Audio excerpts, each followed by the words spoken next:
हुआ दोस्तों, आप लोग भी 4000 घंटे का वॉच टाइम को लेकर परेशान है ना। देखिए, आप लोग का सब्सक्राइबर तो पूरा हो जाता है क्योंकि आप लोग शॉर्ट वीडियो बनाते हैं, तो आपको तो पता है कि शॉर्ट वीडियो से सब्सक्राइबर पूरा हो जाता है, लेकिन आपके चैनल पे 4000 घंटे का वॉच टाइम पूरा नहीं होता है। देखिए दोस्तों, जब आपके चैनल पे 4000 घंटे का वॉच टाइम पूरा नहीं होगा तो आपका चैनल कभी भी मोनेटाइज नहीं होगा और आप लोग कभी भी यूट्यूब से पैसे नहीं कमाइएगा। ठीक है, देखिए आप लोग के चैनल पे 1000 सब्सक्राइबर पूरा हो जाता है, लेकिन 4000 घंटे का वॉच टाइम पूरा करने में आपका पसीना छूट जाता है, फिर भी आपका पूरा नहीं होता है। ठीक है ना। देखिए, हम मतलब लाइव भी आते हैं और फिर मेरे वीडियो पे भी बहुत लोग कमेंट करते हैं, तो उनके चैनल को हम खोल कर देखती हूँ तो पता है उनके चैनल पे 20,000 सब्सक्राइबर, 30,000 सब्सक्राइबर, किसी के चैनल पे 50,000 सब्सक्राइबर, किसी के चैनल पे 70,000 सब्सक्राइबर, इस तरह से हम देखे हैं। ठीक है ना।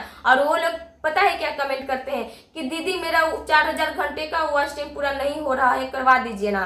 तो देखिए, आप लोग के चैनल पे 4000 घंटे का वॉच टाइम पूरा कैसे होगा। आप लोग शॉर्ट वीडियो बनाते हैं तो शॉर्ट वीडियो से आपको सब्सक्राइबर मिल रहा है, लेकिन आप जब लॉन्ग वीडियो नहीं बनाइएगा तो आपके चैनल पे वॉच टाइम कहाँ से मिलेगा, नहीं मिलेगा।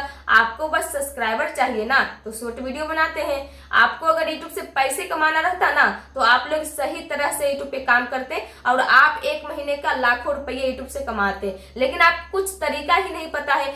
आप लोग बस शॉर्ट वीडियो बनाने के चक्कर में रहते हैं क्योंकि उससे आपको सब्सक्राइबर मिल जाता है। ठीक है ना, इसलिए आपका 4000 घंटे का वॉच टाइम पूरा नहीं होता है। देखिए दोस्तों, आज के वीडियो में हम आपको बताऊंगी कि आप अपने चैनल पे किस तरह से काम कीजिएगा तो आपके चैनल पे 4000 घंटे का वॉच टाइम पूरा हो जाएगा। ठीक है ना। अगर हम आप लोगों को जिस तरह से काम करने के लिए बताऊंगी, अगर उसी तरह से मात्र 10 दिन काम कीजिएगा ना तो आपके चैनल पे 4000 घंटे का वॉच टाइम पक्का पूरा हो जाएगा और आपका चैनल भी मोनेटाइज हो जाएगा। ठीक है ना। फिर आप लोग 10 से 15 दिन के बाद आप अपने चैनल से पैसे भी कमा सकते हैं। ठीक है, तो आज का ये वीडियो है ना, आपको पूरा देखना पड़ेगा, तब आपको सारा कुछ समझ में आएगा कि चैनल पे किस